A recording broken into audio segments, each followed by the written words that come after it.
Hello everyone, आप लोगों का स्वागत है हमारे इस यूट्यूब चैनल पे। मैं हूं आपका दोस्त और एजुकेटर रुपेश कुमार। आज हम देखेंगे ग्राफ्स के बारे में, प्लॉट्स के बारे में। ठीक है, क्या करेंगे आज हम प्लॉट्स देखेंगे। किससे रिलेटेड?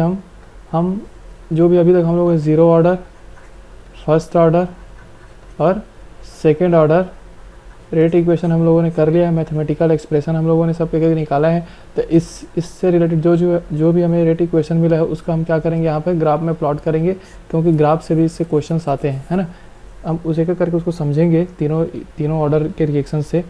ठीक है, एक एक करके हम देख लेते हैं। सबसे पहले क्या देखेंगे हम, तो आप सबसे पहले क्या कर रहे हैं, आपको ज़ीरो ऑर्डर, फर्स्ट ऑर्डर और सेकेंड ऑर्डर रिएक्शन से रिलेटेड जो मैंने वीडियो अपलोड कर दिए उसको आप एक बार देख लो, तो उससे आपको डायरेक्टली समझ में आ जाएगा कि रेट इक्वेशन आ कहाँ से रहे और कैसे उसको हम इस ग्राफ प्लॉट्स करेंगे जिसमें हम उसको यूज़ करने वाले हैं उस इक्वेशन को।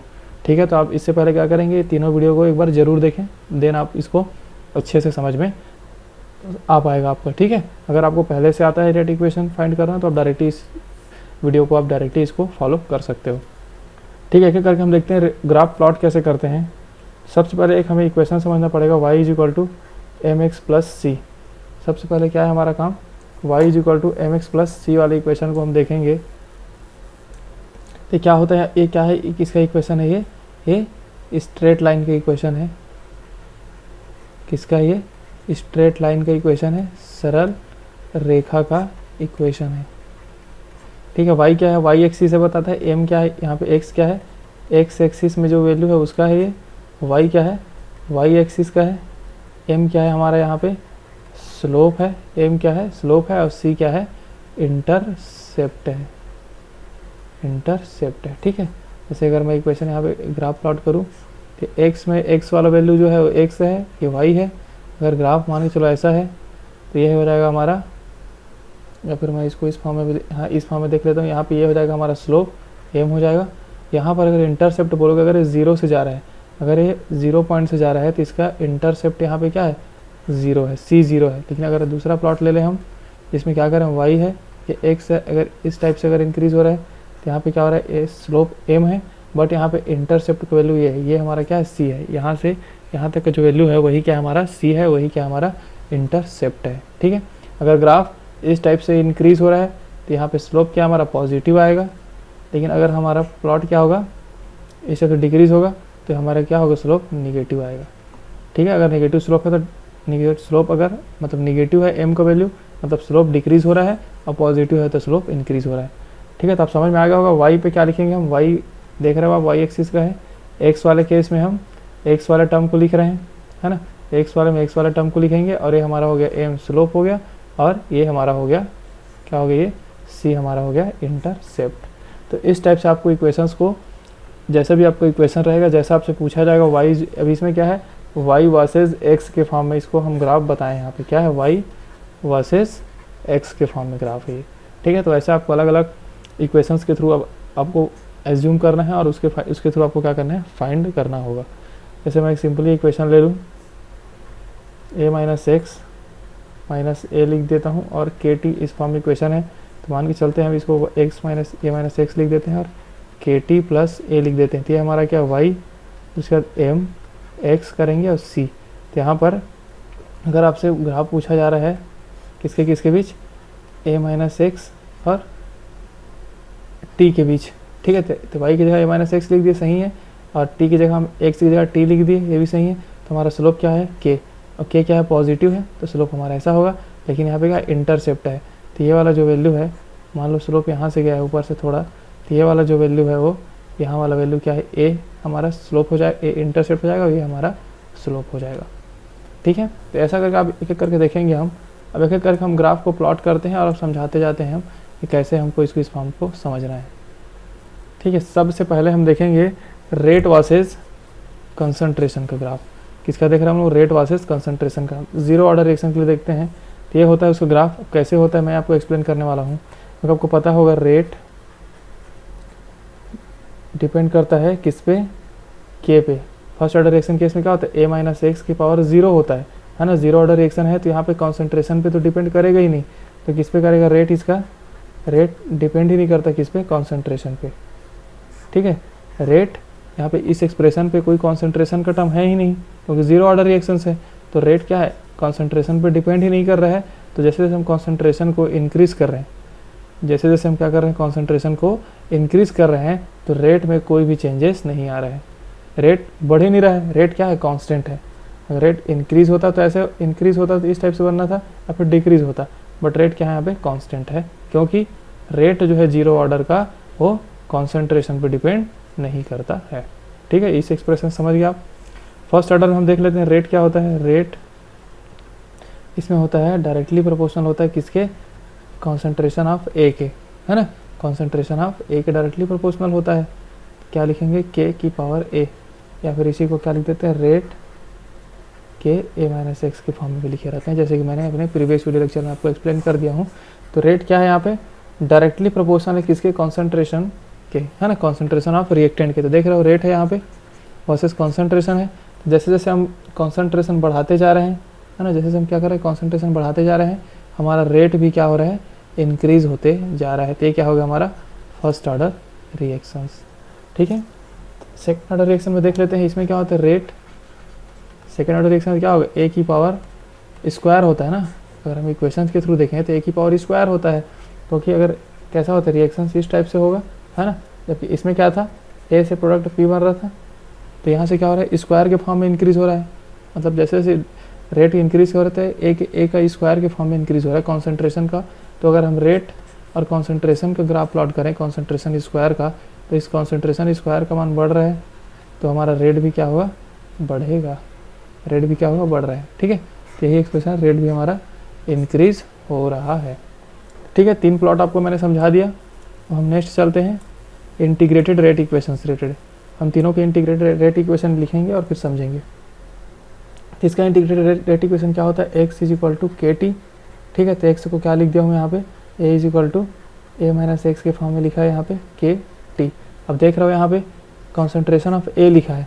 इससे पहले मैं बता दूँ, ए माइनस एक्स को यहाँ पे कॉन्सेंट्रेशन ऑफ ए से डिनोट करते हैं, और ए को इनिशियल कॉन्सेंट्रेशन को कॉन्सेंट्रेशन ऑफ ए नॉट से। ये हमारा फाइनल कॉन्सेंट्रेशन है ए माइनस एक्स, इसको कॉन्सेंट्रेशन ऑफ ए से, और इनिशियल कॉन्सेंट्रेशन रहता है उसको ए नॉट से। ठीक है, तो यहाँ पे देख रहे हो आप कॉन्सेंट्रेशन ऑफ ए लिखा है, मतलब ये क्या है, फाइनल कॉन्सेंट्रेशन है। तो देखो यहाँ पे फाइनल कॉन्सेंट्रेशन किस में है, वाई एक्सिस पे है। तो ए माइनस एक्स को हमें किस में करना पड़ेगा, वाई एक्सिस में लेना पड़ेगा। सबसे पहले हम क्या करेंगे, इस वाई एक्सिस से बनाते हैं, कैसे बनाएंगे, तो ए माइनस एक्स, ये माइनस है इसको रहने देते हैं, फिर क्या हो जाएगा के टी, इस वाले ए को हम क्या करें, यहाँ इधर ट्रांसफ़र कर दिए तो ये हो जाएगा माइनस ए, क्योंकि यहाँ पे क्या है प्लस में है, इधर हो गया माइनस ए हो गया। ठीक है, अब इसमें क्या करेंगे, हमारा टी क्या है, वाई एक्स एक्सिस पे है, तो टी हमारा एक्स एक्सिस पे ही रहेगा। अब इसको क्या करेंगे, माइनस को हम इधर ट्रांसफ़र करते हैं, तो ए माइनस एक्स, ये माइनस आ जाएगा यहाँ पे, माइनस के टी, और ये माइनस, ये दोनों माइनस और माइनस, ये दोनों माइनस क्या हो जाएगा, माइनस माइनस प्लस ए हो जाएगा। ये हमारा ओवरऑल क्या बन गया, इक्वेशन बन गया। हमें क्या करना है, जैसे जैसे ग्राफ प्लॉट करने के जैसे बोला जाए उसके हिसाब से हमें इक्वेशन को बना लेना है। तो ये हो गया वाई, फिर हो गया हमारा एम, और ये हो गया हमारा सी। तो Y is equal to, Y पे तो सही है, कॉन्सेंट्रेशन ऑफ ए है ना, ए है। उसके बाद क्या है, उसके बाद क्या है हमारे पास, टी, टी क्या है, टी पे हमारे पास है, टी में टी ही है, कोई बात। अब हमारा एम क्या है, हमारे को एम क्या है, अगर इस इक्वेशन देखें तो एम है हमारा माइनस के, और सी क्या है हमारा, सी है ए। ठीक है, तो ये वाला वैल्यू क्या है हमारा, ए वाला वैल्यू है ए, या फिर इसको क्या बोलेंगे हम ए, या फिर जैसे इस वाले इक्वेशन को हम क्या बोल रहे हैं, वाई को ए बोल रहे थे, तो इनिशियल को क्या बोलते हैं हम लोग, ए नॉट बोलते हैं। तो ये हमारा क्या है, ए नॉट है, और स्लोप क्या है हमारा, एम स्लोप है, जो कि क्या है माइनस के। आप स्लोप देख रहे हो निगेटिव स्लोप है, इसलिए ग्राफ नीचे की ओर जा रहा है। ठीक है, ग्राफ क्या हो रहा है, नीचे की ओर जा रहा है। तो कॉन्सेंट्रेशन ए और टी के बीच ये क्या है, किसे किसे ग्राफ है, तो ऐसा लिख सकते हैं concentration of A versus T का ग्राफ है ये। इसके बाद क्या है, ये लॉग ए वर्सेस टी का ग्राफ देखेंगे फर्स्ट ऑर्डर रिएक्शंस के लिए। ये किसके लिए था, ज़ीरो ऑर्डर के लिए था, ये किसके लिए है, फर्स्ट ऑर्डर के लिए है। तो फर्स्ट ऑर्डर में हम क्या करते हैं, अगर हम सिंपली फर्स्ट ऑर्डर रिएक्शन लिखें तो क्या होगा हमारा, के टी इज इक्वल टू 2.303 होता हमारे पास, और लॉग ए माइनस एक्स था, है ना। तो इसी को क्या किए हैं, 2.303 है, लॉग ए को हम क्या लिखते हैं, इनिशियल कॉन्सेंट्रेशन है तो ए नॉट, तो इसको हम लोग क्या करते हैं ए, इसको हम क्या करेंगे लॉग का प्रॉपर्टीज यूज़ करेंगे, तो लॉग ए नॉट माइनस, देखो ये वाला जो 2.303 पूरा मल्टीप्लाई है तो दोनों में लिखेंगे हम 2.303 लॉग ए लिखेंगे। यहाँ तक आपको समझ में आ गया होगा। अगर यहाँ तक समझ में आ गया, अब के टी है इधर, अब हमें देखो यहाँ पे क्या लाना है, हमें लिखना है लॉग ए को वाई एक्सिस पे लेना है, मतलब इस वाले टर्म को हमें वाई एक्सिस बनाना है। सबसे पहले हम क्या करेंगे 2.303 सभी को मल्टीप्लाई कर देंगे, 2.303 इधर भी 2.303 इधर भी 2.303, तो क्या हो जाएगा ये के टी 2.303, ये 2.3 कट गए दोनों, बचेगा क्या लॉग ए नॉट, ये भी कट गया, बचेगा क्या लॉग ए। अब लॉग ए को हम वाई एक्सिस पे ले आते हैं, मतलब इधर ट्रांसफ़र कर देते हैं, है ना, इसको यहाँ से यहाँ ट्रांसफ़र कर देते हैं इधर, तो क्या हो जाएगा लॉग ए, फिर क्या लिखेंगे हम लॉग ए, अब किसके बीच प्लॉट करना है, टी के बीच प्लॉट करना है, तो टी वाले टर्म को ले आते हैं के टी जो कि माइनस है ना, यहाँ पे क्या है प्लस है, इधर आके क्या हो जाएगा माइनस के T 2.303 plus log A not. ये हमारा हो गया फाइनल एक्सप्रेशन, जिस फॉर्म में हमें चाहिए था, जिस फॉर्म में क्या था हमें चाहिए था, एक एक्सप्रेशन मिल गया हमें। ये हमारा है y, तो यहाँ पर t हमारा क्या है x, तो m क्या हो जाएगा माइनस के बाई 2.303, और ये हमारा क्या हो जाएगा पूरा c। देख रहे हो लॉग a में हमें प्लॉट करना है t के, तो हमारा स्लोप क्या हो गया, स्लोप हमारा m माइनस के 2.303, और हमारा ये हो गया इंटरसेप्ट, इसका वैल्यू हो गया लॉग ए नॉट। ठीक है, आपको समझ में आ गया होगा। आप जैसे भी आपको जिसका भी आपको ग्राफ प्लॉट करने के लिए बोले एक्स और वाई एक्सिस में जिसको भी दिया है, आपको इक्वेशन को उस फॉर्म में पहले लिख लेना है, y is equal to M X plus C के फॉर्म में इक्वेशंस को लिख लेना है, फिर आपको इजी वे में पता चल जाएगा कि क्या स्लोप क्या होगा, उसका इंटरसेप्ट क्या होगा, ये सब वैल्यू आपको ईजिली पता चल जाएगा, जो कि बहुत ही ज़्यादा इंपॉर्टेंट है। इस टाइप से आपसे क्वेश्चन पूछा जाएगा ग्राफ से रिलेटेड, तो आप इजी वे में बना पाओगे। अब हम देखते हैं इस इक्वेशन में, ये हमारा सेकेंड ऑर्डर रिएक्शन है। सेकेंड ऑर्डर का अगर एक्सप्रेशन हम देखें तो क्या होता है, के इज इक्वल टू होता है 1/t 1/a माइनस एक्स और 1/a होता है। ये हमारा रेट एक्सप्रेशन होता है सेकेंड ऑर्डर रिएक्शंस के लिए। हमें प्लॉट किसके बीच करना है, 1/a मीन्स ये वाला टर्म है वो, तो इसको लिख देते हैं के टी 1/a माइनस एक्स को क्या लिखते हैं हम a लिखते हैं, माइनस a को क्या लिखते हैं हम a नॉट लिखते हैं। तो हमें क्या लिखना है, 1/a को y एक्सिस में बनाना है, तो इसको अगर हम इधर ले आएँ, है ना, इसको हम इधर ले आएँ तो क्या होगा -1/a, और इसके बाद के टी इधर जाएगा तो माइनस के टी, ये पहले से इधर ही है तो 1/a माइनस नॉट। अब हमें करना क्या है, हमें चाहिए ये प्लस में, हमें किस में चाहिए 1/a प्लस में चाहिए। अगर 1/a हमें प्लस में चाहिए तो हमें क्या करना पड़ेगा ना, तो हम मिटा देते हैं थोड़ा, है ना। तो इसको हम क्या करेंगे, माइनस से पूरे इक्वेशन को माइनस से मल्टीप्लाई कर देंगे, माइनस माइनस क्या हो जाएगा प्लस हो जाएगा, ये भी माइनस माइनस प्लस हो जाएगा, के टी हो जाएगा, उसके बाद ये क्या हो जाएगा, ये भी प्लस हो जाएगा 1/a नॉट हो जाएगा। तो ये हमारा क्या हो जाएगा फाइनल एक्सप्रेशन हो जाएगा, जो कि ये y है, यहाँ पे x है, ये m है, ये क्या हमारा c है। तो ठीक है, तो 1/a y ये हमारा स्लोप हो गया, m है जो कि क्या है पॉजिटिव है, k है ना, पॉजिटिव है तो इसलिए इंक्रीज हो रहा है। ये हमारा इंटरसेप्ट है जो क्या है 1/a नॉट है। ठीक है, अब इस वाला प्लॉट को भी समझ गए कैसे आया है ये। अब हम नेक्स्ट प्लॉट पे चलते हैं, जिसमें आपको समझ में आ जाएगा और अच्छे से, क्योंकि आपको ग्राफ को अब हम थर्ड में देखेंगे हाफ लाइफ वर्सेस कंसंट्रेशन का। हाफ लाइफ और कंसंट्रेशन, इनिशियल कंसंट्रेशन याद रखना ना, ए नॉट है यहाँ पे इनिशियल कंसंट्रेशन का, लिख देते हैं इनिशियल कंसंट्रेशन का। देखते हैं तो आपको पता है जीरो ऑर्डर रिएक्शंस के लिए हाफ लाइफ का एक्सप्रेशन क्या होता है, जीरो ऑर्डर रिएक्शंस के लिए हाफ लाइफ a/2k, मतलब इनिशियल कंसंट्रेशन बाई 2k होता है। तो देख रहे हैं यहाँ पे टी हाफ डायरेक्टली प्रोपोर्शनल है initial concentration of the reactant का, होता है ना। टी हाफ किस डायरेक्टली प्रोपोर्शनल है इनिशियल कंसंट्रेशन रिएक्टेंट का, जैसे टी हाफ हम इंक्रीज करेंगे तो हमारा क्या होगा, ए नॉट के साथ अगर ए नॉट इनिशियल कॉन्सेंट्रेशन इंक्रीज कर रहे हैं तो हमारा टी हाफ भी इंक्रीज हो रहा है। तो ये वाला ग्राफ डायरेक्टली समझ में आ गया आपको जीरो ऑर्डर रिएक्शंस का। फर्स्ट ऑर्डर रिएक्शन में क्या होता है, T half is equal to होता है 0.693 के होता है। तो देख रहे हो टी हाफ यहाँ पे कोई भी कॉन्सेंट्रेशन का टर्म है ही नहीं है ना, कोई भी कॉन्सेंट्रेशन का टर्म है नहीं, 0.693 पे कांस्टेंट है और के भी एक कांस्टेंट है।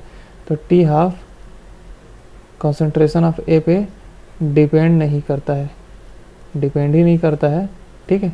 तो क्या होगा, अगर हम कॉन्सेंट्रेशन ऑफ ए बढ़ा भी रहे हैं, कॉन्सेंट्रेशन ऑफ ए बढ़ा रहे हैं, तो टी हाफ में कोई भी चेंजेस नहीं हो रहा है। टी हाफ क्या है, कांस्टेंट है टी हाफ। इस वाला एक्सप्रेशन समझ गए आप। अगर हम देखें सेकेंड ऑर्डर रिएक्शंस के लिए तो टी हाफ क्या था,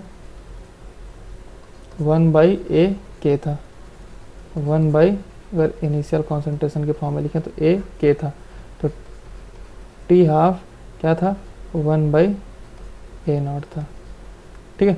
तो 1/a0 का अगर प्लॉट दिया, देखो यहाँ पे 1/a0 लिखा है, अगर 1/a0 इंक्रीज होगा, है ना, 1/a0 इंक्रीज होगा तो टी हाफ क्या होगा, इंक्रीज होगा। बट अगर आपको ग्राफ प्लॉट करने के लिए बोल दे a0 और टी हाफ में, है ना, टी हाफ में किसका, सेकेंड ऑर्डर रिएक्शंस के लिए, तो क्या होगा, टी हाफ इन्वर्सली प्रोपोर्शनल होता है तुम्हारा a0 के, तो क्या होगा, वो डिक्रीज होगा, वो क्या होगा, डिक्रीज होते जाएगा वो, है ना। ग्राफ क्या हो रहा है, डिक्रीज होना चाहिए, क्योंकि जब जब ए का वैल्यू बढ़ेगा टी हाफ का वैल्यू कम होते जाएगा, टी हाफ का वैल्यू क्या होगा, कम होते जाएगा।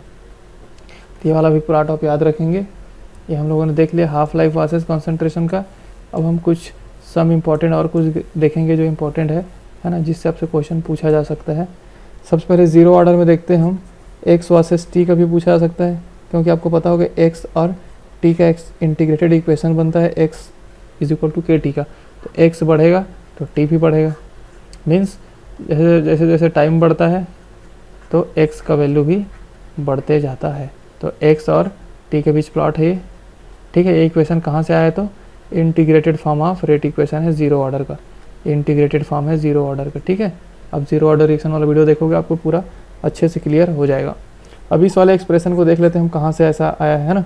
यहाँ पे y इज इक्वल टू ये है और x इज इक्वल टू क्या हमें t लेना है। तो हमें पता है रेट इक्वेशन क्या होता है, k is equal to 2.303, t होता है फर्स्ट ऑर्डर का, log a by a minus X. तो ये वाला क्या है, log a by a minus X ही है y की जगह पे। इसको हम क्या करेंगे, y बना लेते हैं।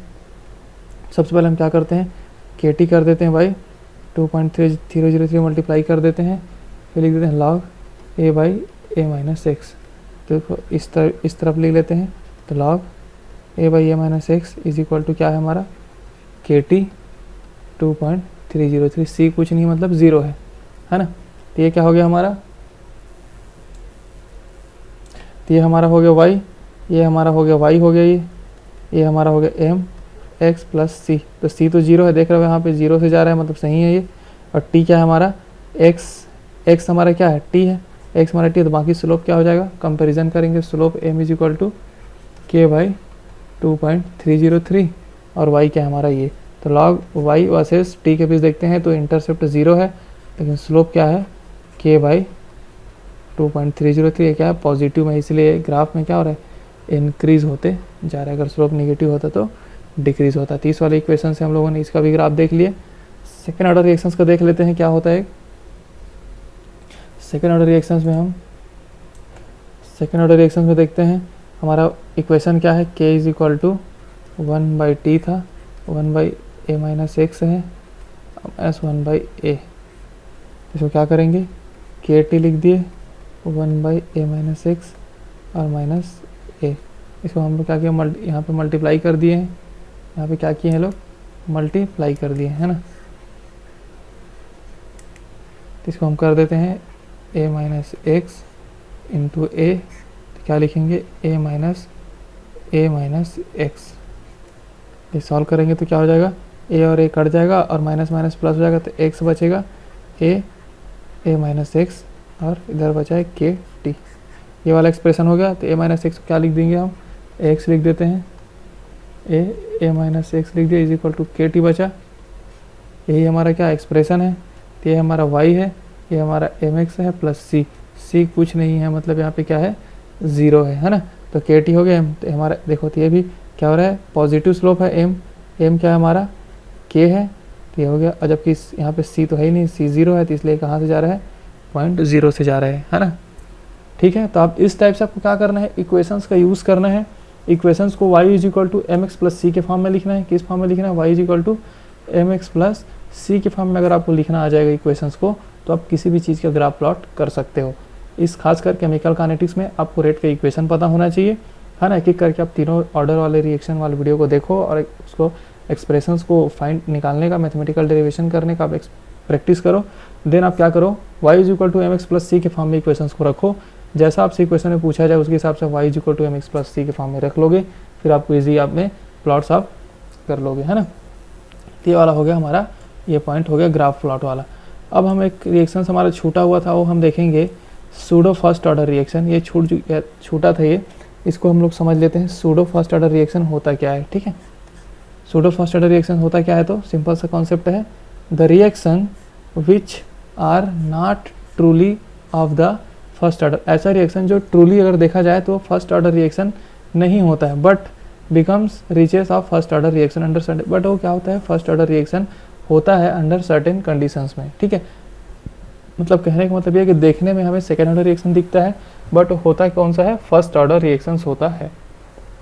जैसे हम देखते हैं हाइड्रोलिसिस ऑफ एस्टर, एस्टर है ये, इसका हाइड्रोलिसिस करा रहे हैं हम, तो क्या हमारा एसिटिक एसिड और C2H5OH बन रहा है। तो इसका अगर ऑर्डर लिखूँ तो रेट लिखूँ तो क्या होगा, rate K is equal to CH3CO C2H5 होगा। इसका रेट ये होगा ना, पता चल रहा है आपको। इसका रेट क्या हो रहा है, ये देख रहे हो आप, इसका रेट ये हो रहा है ना। ये H2O की पावर 0 है। अब ये 0 क्यों है ये हम देखते हैं, क्योंकि 0 इसलिए है क्योंकि यहाँ पे H2O का जो कॉन्सेंट्रेशन है वो बहुत हाई है। क्या है, H2O का वैल्यू जो है बहुत हाई है, कॉन्सेंट्रेशन हाई है, तो रेट इस पर डिपेंड नहीं करता है। रेट H2O पे डिपेंड कर ही नहीं रहा है, अभिक्रिया की दर H2O पे डिपेंड नहीं करता है वाटर पे, क्योंकि इसका अमाउंट क्या है, बहुत ज़्यादा है, अमाउंट बहुत ज़्यादा है।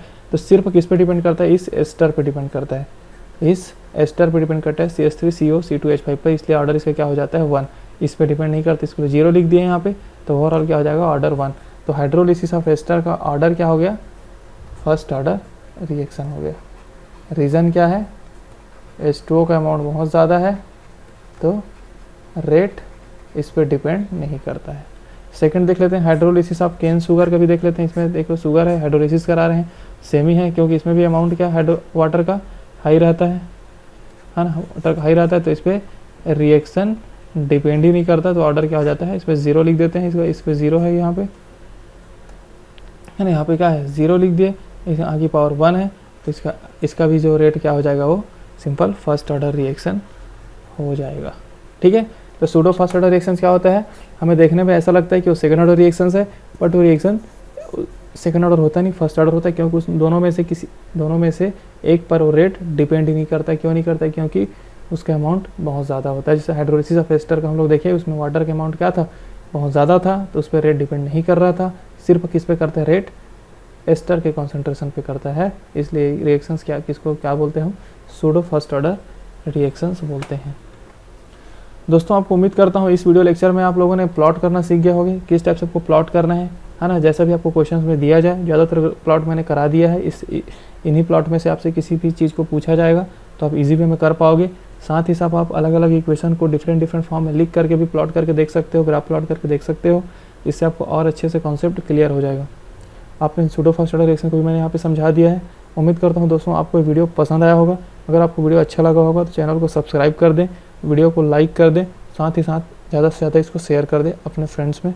एंड देन लास्ट अगर कोई क्वेरी हो तो हमें कमेंट बॉक्स में कमेंट कर सकते हो। आज के लिए इतना ही, मिलते हैं नेक्स्ट वीडियो में, तब तक के लिए थैंक यू दोस्तों।